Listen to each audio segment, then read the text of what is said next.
G'day and welcome to Building Ideas, the only TV show keeping us in the know with all the building and construction stories happening right here in SA. Thank you very much, Master Builders Association of South Australia. Today, we are stepping into the stunning world of this display home, the Mossman. It's brought to us by Scott Salisbury Homes and it's right here in the leafy suburb of Glenunga.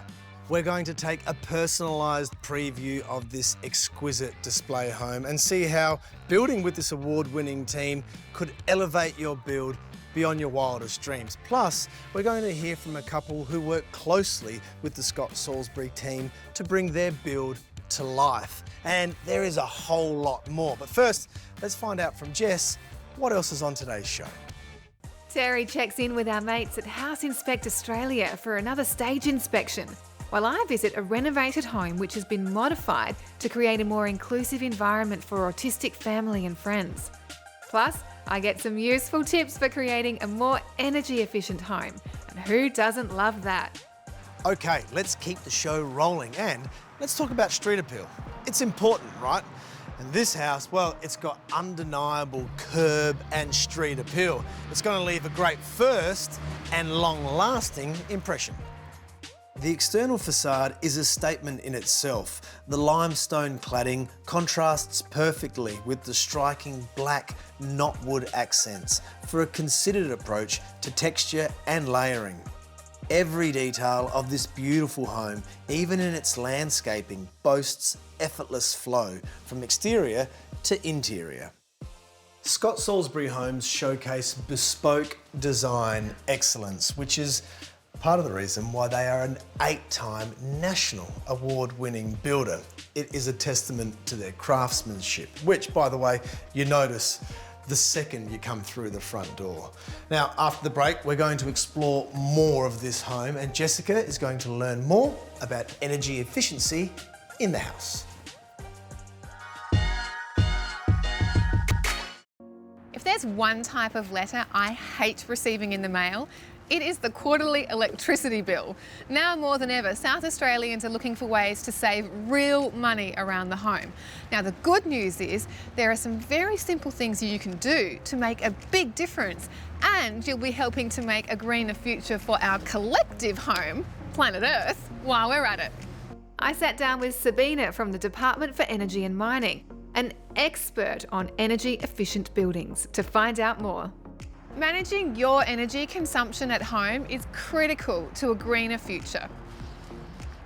So Sabina, tell me, if I'm planning on building a new home, what are the main things I should be talking to the builder about, and like the big ticket items that you want to make sure you get right in terms of comfort and also energy efficiency? So straight up, you can make a decision not just about designing for good energy efficiency, but designing with materials that are not going to have a lot of embodied carbon in them. Right. So that's sort of the beginning. And then after that, I've got what I call the OETA rule, where you basically look at O for orientation, W for windows, yeah, I for insulation and building wraps, T for thermal mass, A for air and ventilation, and another A we'll throw in there, which is for appliances. And basically, if you cover off on all those things, you're going to be ending up with an energy efficient home. Tell us about the windows. Basically, you can have the best glass in the world, but if your frames are not of the right material and are not insulated as well, you'll be losing just as much heat through your frame as you would through the glass. And so we always recommend that you go for a frame that's got a insulative material between the front and the back of it. That's usually sort of rubber material. It's called a thermally broken window.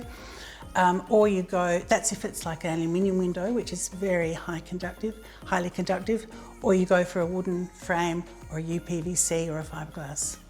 Don't scrimp on the insulation. It's important to have the maximum amount of insulation that's recommended for your area and for your building type. But make sure the installation of that insulation is correct. Because if you've got gaps in your insulation in the walls or the ceilings, you can lose up to 50% of that insulative quality. And the really important part of the building envelope, which is maintaining the building thermal envelope, are the wraps. And wraps are now required to be vapour permeable, which is a critical part of the whole package.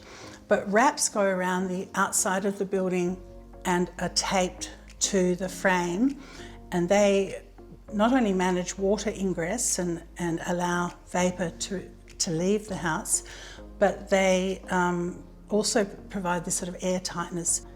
So a really important part of an energy efficient home.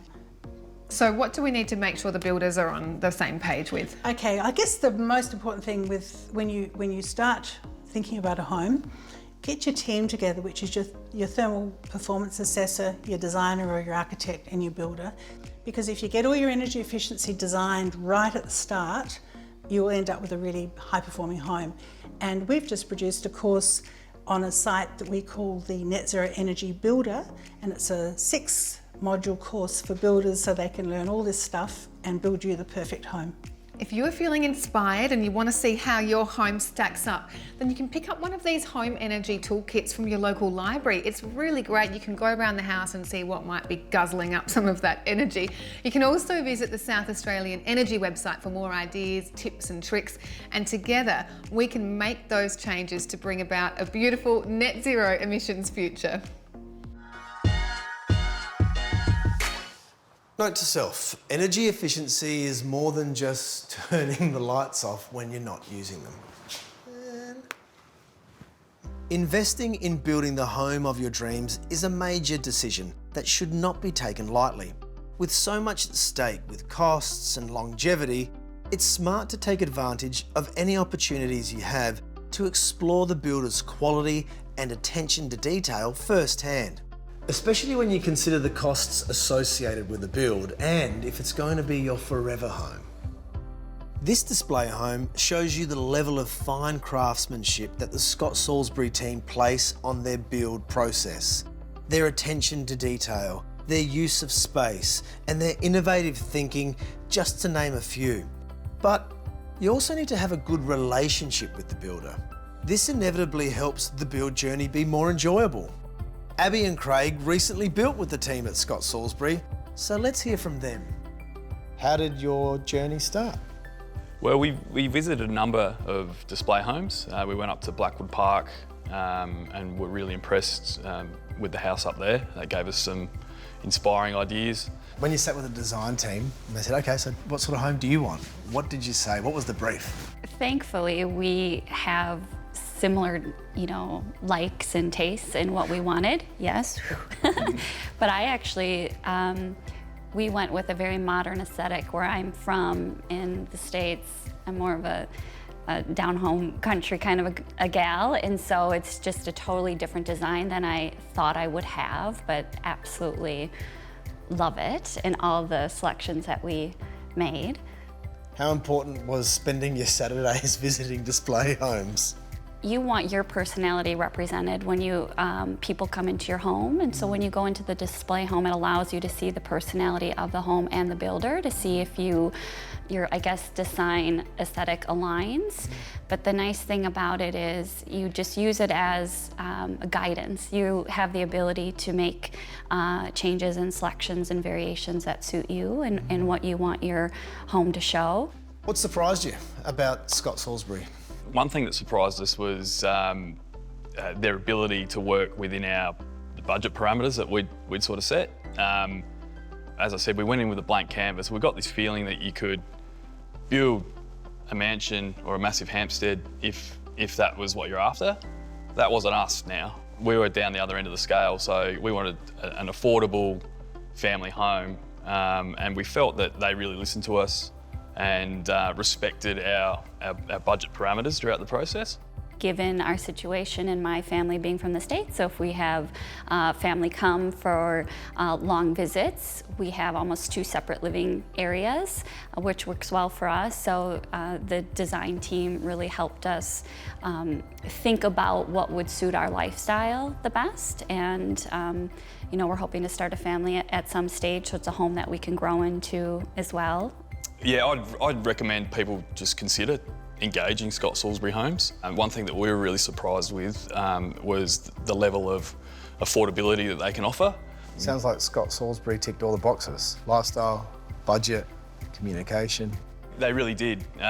Building a house is can be an overwhelming process with any builder for any couple. But we found that going with a local builder that we had direct access with, who we could develop really good relationships with across the board, even down to the trades, just made the whole process much easier than we ever sort of envisaged it would be.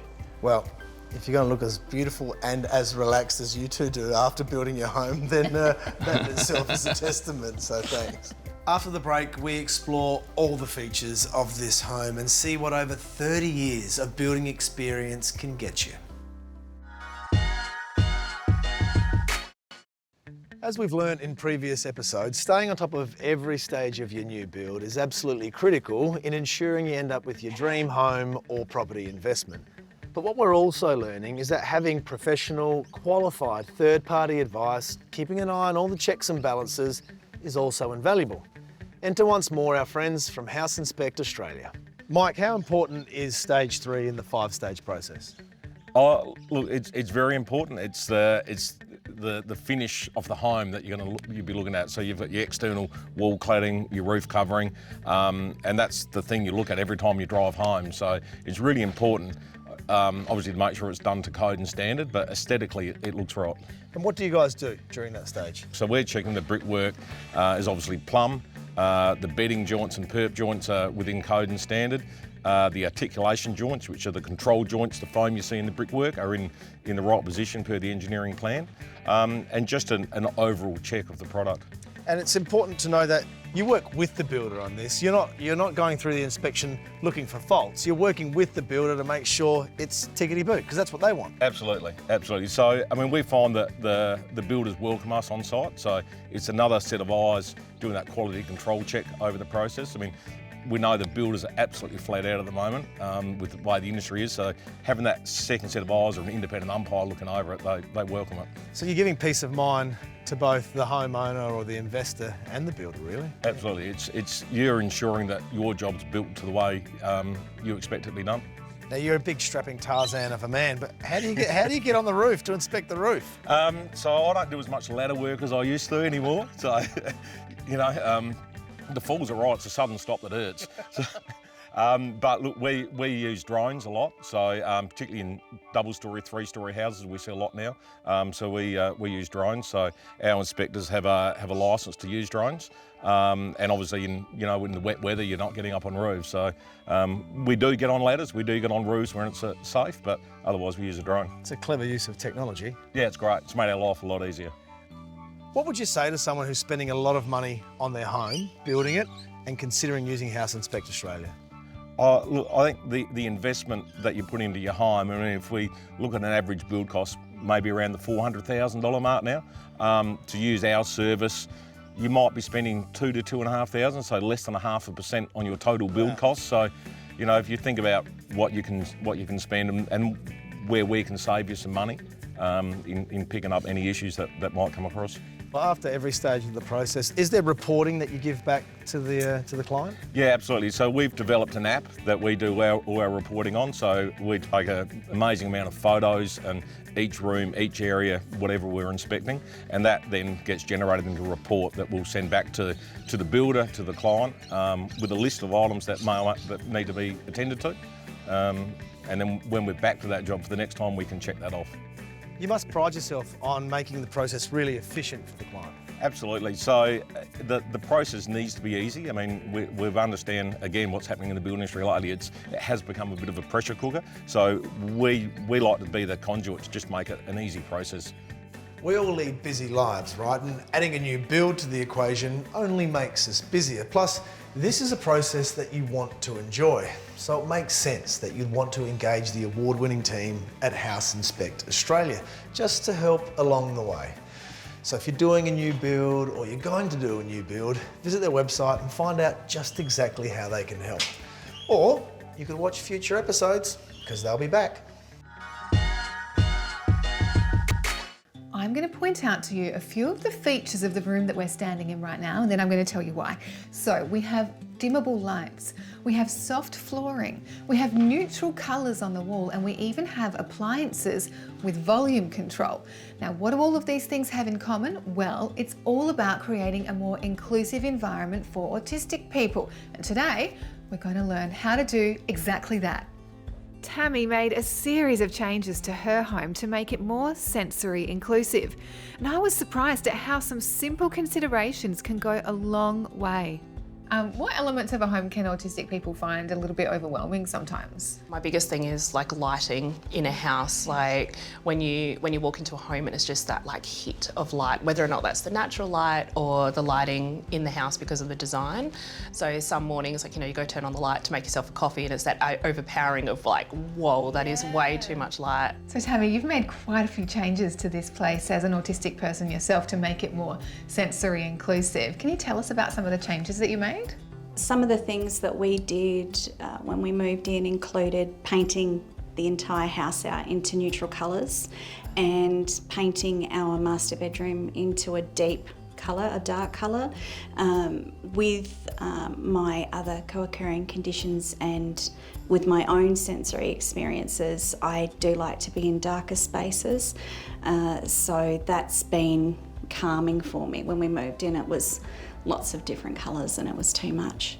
If homes are not created to be inclusive from the start, then these families are having to move just to make their home accessible and inclusive. The other thing that sometimes I struggle with in our home is a lot of doorways. So I like the open plan living because navigating through tight corners can sometimes be a difficult thing with depth perception. And what about if people are wanting to learn more about how they can make their buildings or homes or schools or anything really more inclusive? Where can they go for information? So a lot of research has been done on built environs and autistic people. I know that the Education Department and also the Assistant Minister for Autism, her office has been putting together research that will be available. My work, which is the Autistic Self-Advocacy Network of Australia and New Zealand, will have information about creating a comfortable living space, whether you're buying or renting. Also, I would encourage people to go to websites and autistic-led social media, etc. So, for example, the Autistic Realm Australia and Reframing Autism are two fantastic sites that reference creating a comfortable home. If possible, it's always great to involve autistic people in discussions about design and having the survey at the moment for the autism strategy. One of the areas that the government's looking closely at is built environs. Okay, so this massage chair is actually amazing and I think I want one for my own house now. But the good news is that the South Australian Government is creating our state's first autism strategy and charter, which is all about helping to make our workplaces, our schools and our homes more inclusive environments. And they want to make sure that this charter reflects the voices of autistic people. So if you are autistic or you support somebody who is, it's a great chance to jump onto the website and have your say in the public consultation process. But for now, I'm just gonna have a little bit more of a massage.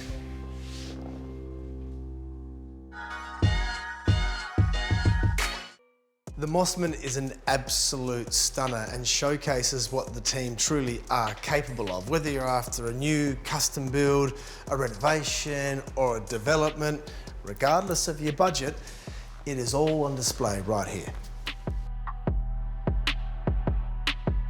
This display home is open 7 days a week, giving you an opportunity to walk through the open plan living areas, the expansive kitchen and butler's pantry, the gorgeous bedrooms and the wine room, just to name a few. Seeing firsthand the consideration of how all the rooms are connected from both a design and construction perspective is invaluable. The alfresco area is sure to get you thinking about what you could do for your home. And that's why it's great to see these homes in person. The expert team are right here to answer any questions you might have and help you navigate through those moments where you start thinking, what would it look like if Scott Salisbury built my home? Who knows, your build might be the next award-winning home. While you're dreaming of your new Scott Salisbury home, let's see what's on next week's show. Australian Gas Networks sends Terry to visit the Stoke Fireplace studio. House Inspect Australia check the linings and wet areas of the home. And I learn about the flexible industry pathways available for students considering a future in the industry. Plus, our feature partner is Metro Homes. Looks like next week is set to be another great episode. Thanks to all our contributors on today's show. If you want to know more about what they offer, jump on their websites or visit our Building Ideas Insta page to point you in the right direction. And a special thanks to the team at Scott Salisbury Homes for opening their doors today so we could see this beautiful home and learn a little bit more about what they do. Looking for a builder? Well, maybe you should reach out. Anyway, see you next week. I might still be here. Cabernet. Clare Valley.